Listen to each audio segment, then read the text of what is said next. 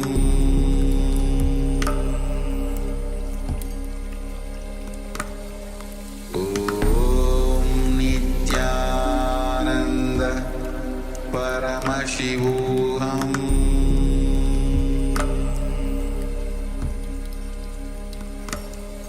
Om Nithyananda Paramashivoham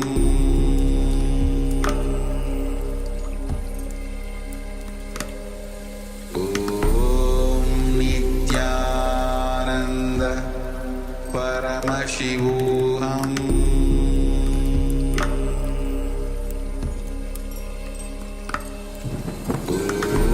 Om Nithyananda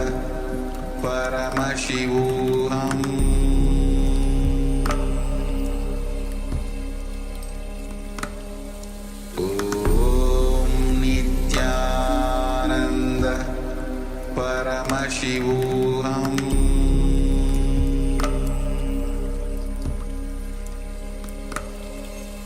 Om Nithyananda Paramashivoham Om Nithyananda Paramashivoham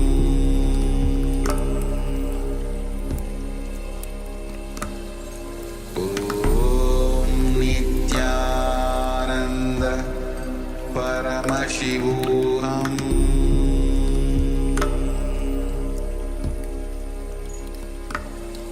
Om Nithyananda Paramashivoham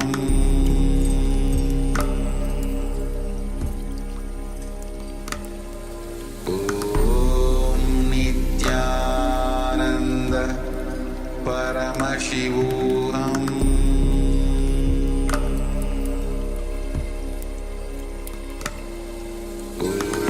Om Nithyananda Paramashivoham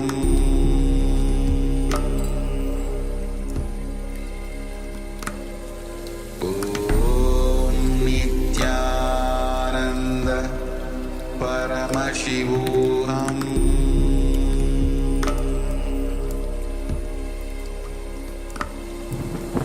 Om Nithyananda Paramashivoham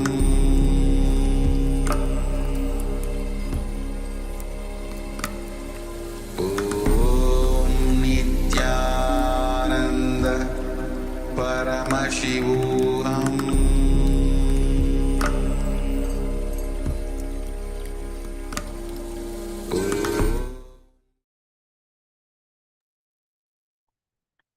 Let's now slowly, very slowly, you can open your eyes and let's take a moment to share what Swamiji revealed to you as you were scanning the thought currents of the Acharyas. So with Acharyas, we are looking at the image, thinking about the image, talking about the image, and you were scanning the thought current of the Acharyas and getting all the details of the image. The Acharyas were looking at, thinking about it, talking about it. So please do a comment and let's share.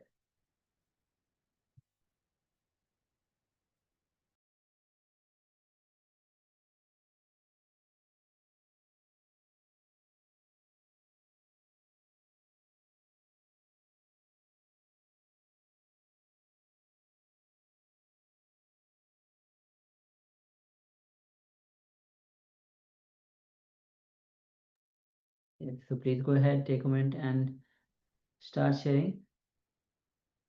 Come on, these are interesting power manifestation. You should be taking part in the power manifestation. Scanning the thought currents of the Acharya. So without any hesitation, please take a moment and share.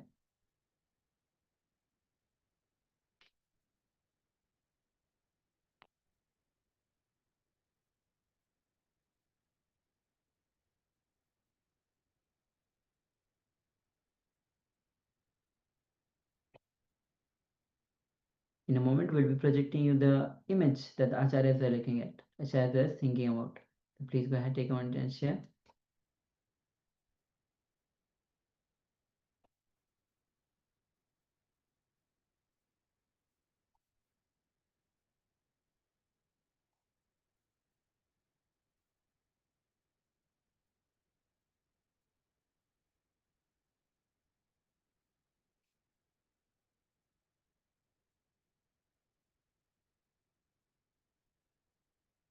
All right. So let's reveal the image that the acharyas were looking at. Yes, so this is the image that we are looking at. So as you can see, it's a hotel, probably a restaurant. You can see the tables, the chairs, the plates, lots of, we have lights, greens, plants, just for the decoration. And at the top we have glasses as a roof. Of course, there's they have been decorated and taken picture. There's no people in still yet. So yes, this is a picture. So if you have seen anything related to like hotel, restaurant, food, plates, green plants, lights, congratulate yourself. You have successfully manifested this power of thought current scanning. And with this, we'll be now entering into a revelation by Swamiji on what is initiation. Swami says again and again, and he gives the experience of initiation again and again. But most of us don't even know what is initiation. So let's enter into this revelation by Swamiji on what is initiation.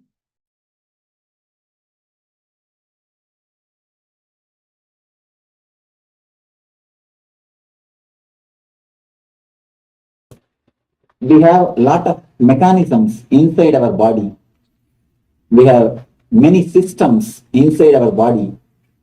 If it is not put to use, not only it is not useful, it is occupying unnecessary space in our system, in our being. If you know just how to switch it on, only nothing else, only on.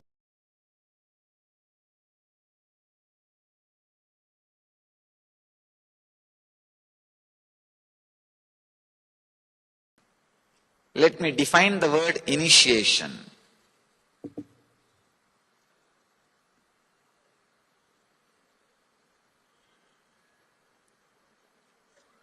Day before yesterday, I was using a word, psychological revolution. Yesterday I introduced a word, Shastra Shastra. Understand? Knowledge weapon. Whenever you need to heal yourself, you need inner healing. You need to bring yourself again to the life energy. Many times you can see a simple disturbance from the outside or from the memory inside. Either from experience or from memory can drain your energy. Or even taking too many decisions drains your energy. Anytime you can see in your life, morning if you go and sit in your office, you don't have to do any work. Just take some 5-6 major decisions. You are already tired. You say, I am done. That's all. Either the incidents from outside or memory from inside or just simple decision makings makes you tired, dead. The truths, ideas, words, which brings you out of the tiredness, which brings you out of that low mood, which brings you out of that depression, gives you the energy, confidence, life. Those truths only I call as Shastra Shastras, knowledge weapons.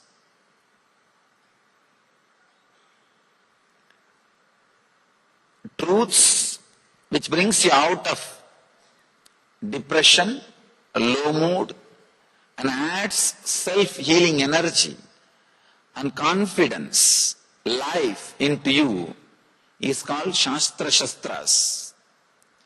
The truths which not only brings you out of the depression, destroys the source of depression once for all, is called mantra. Understand? The mantra word has two meanings. Mantrayate idi mantraha. The words which shows path for human beings is mantra. The truths not only brings you out of depression, once for all breaks the source of depression in you, is called mantra.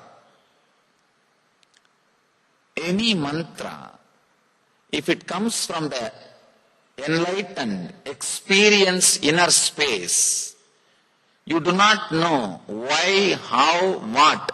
Suddenly you see it is true. It clicks. Even though one part of your logic continues to fight, because if you accept the truth and start expressing in your life, many of the things, your vested interests, many things which you thought as life is at stake. That part may continue to fight, but the main, your being, your core will have that click.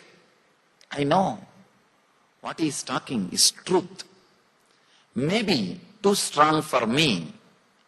Maybe if I start living it, too many things are at stake. These all can be a confusion or disturbance, doubt in the corner of your mind, corner of your heart, corner of your being, but the very core feels connected. If that happens to you, it is called initiation. Truth, when it comes out of an enlightened inner space and clicks, that's the right word I have to use. It won't be any. If you analyze, how could he convince me about such great thing and such a wonderful thing? You yourself will feel, how did I get convinced? You don't know. But suddenly your heart feels connected to the words which he is uttering, the truth which he is expressing.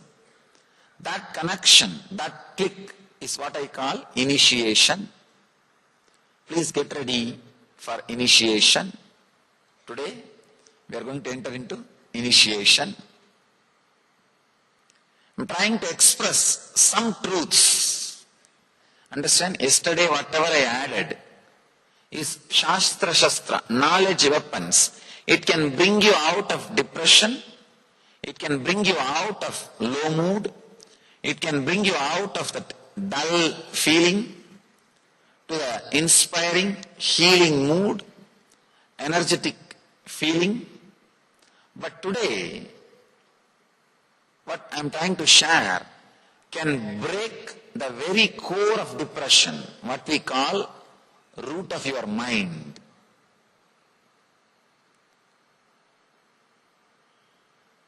There is every possibility. Just be available, receptive, and ready to let this Satya, truth work on you. Suddenly you will see that click, that initiation happens in you. Just two things. Do not sleep, not only closing the eyes, even with open eyes.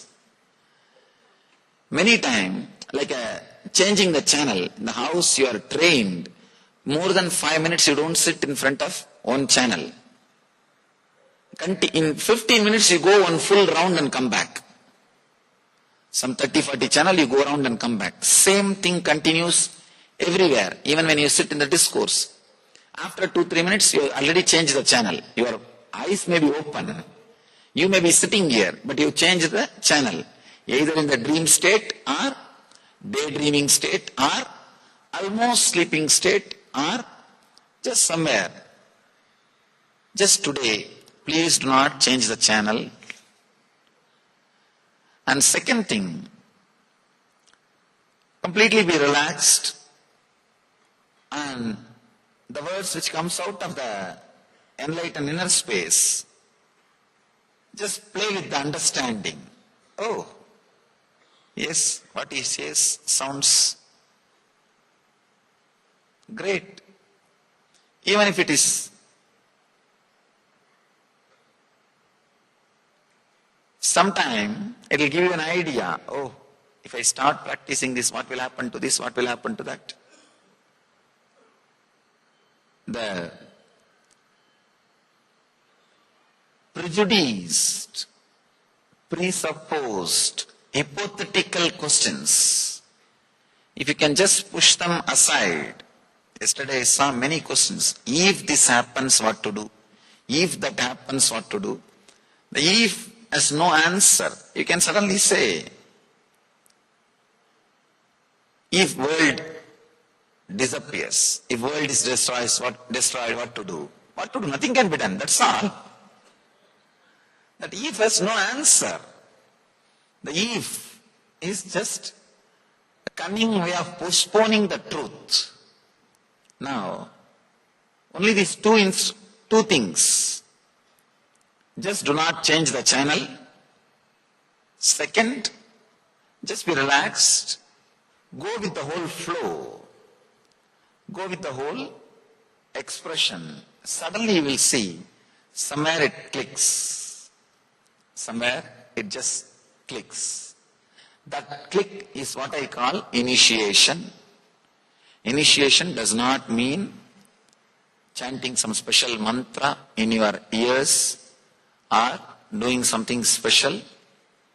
It straight away means making you experience a solid truth, giving you a clear inner space and confidence to live the truth.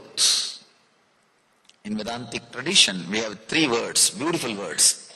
Shravana, Manana, Nididhyasana. Shravana means intense listening. Manana means internalizing, contemplating. Nididhyasana means living. May I request you not to photograph or videograph? The problem is, they video record part and they say this is what I taught. Not only video recording, even when you go out and speak, people ask me, Swamiji, can we teach this meditation to others? You are free to teach. Knowledge is free.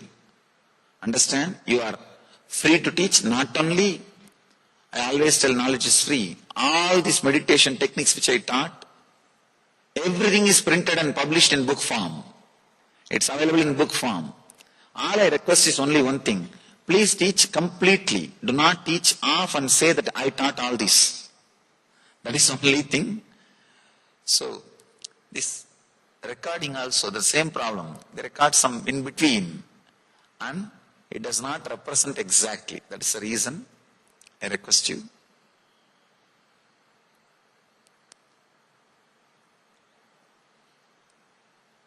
Initiation means the great truths, mantrayate, the words which leads you to the truth, the clear path which leads you to the truth.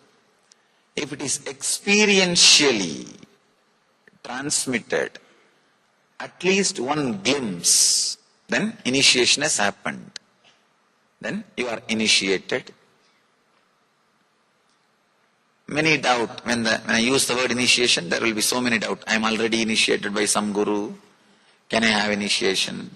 If I get initiated, can I go to some other gurus and learn something? Everything is perfectly alright, nothing wrong. I always tell people, go to all gardens and pluck flowers and make a beautiful garland for you. It's not like shop, if you go there, don't come here. If you come here, don't go there. Nothing like that. Our ego is such, if it is beaten by 10, 12 gurus, only then it will die. It won't die just by something which you learn from one person. So nothing wrong. Learn all best things from all sources and enrich your life. It is no way connected to any of the olden understanding you have about initiation. Initiation is just transmitting the authentic experiential clarity which happened into your inner space.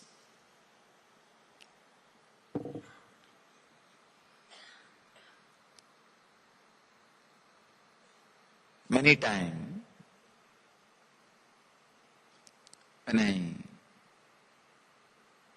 start the initiation, I've seen people sitting, what does it mean by initiation? How is this going to help?